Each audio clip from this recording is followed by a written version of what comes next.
De l'Évangile de Jésus-Christ selon saint Luc, chapitre 4, versets 31 à 37. En ce temps-là, Jésus descendit à Capharnaüm, ville de Galilée, et il y enseignait le jour du sabbat. On était frappé par son enseignement, car sa parole était pleine d'autorité.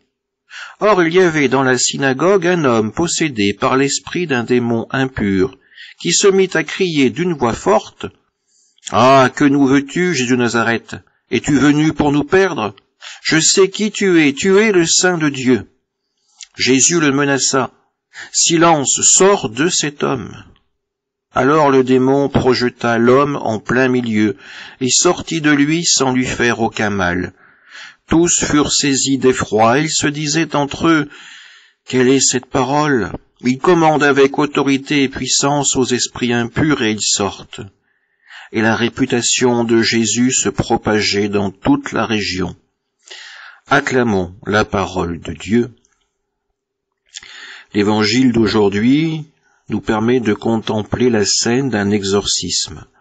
Jésus libère cet homme de la possession d'un démon impur. Ce démon semble le connaître. Il donne son nom, Jésus de Nazareth. Je sais qui tu es le Saint de Dieu. Devant cette déclaration, Jésus ordonne: « Silence, sors de cet homme. » Le salut ne peut pas être annoncé par les forces du mal. Le mauvais ne peut pas donner la vie éternelle, ne peut pas guider l'homme vers le royaume de Dieu. Seul le Christ en est capable. Seule sa parole a une véritable efficacité et permet de dominer sur les forces des ténèbres. Jésus nous le prouve aujourd'hui, sa parole est efficace.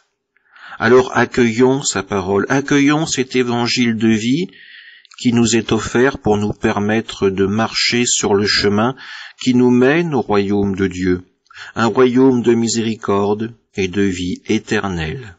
Amen.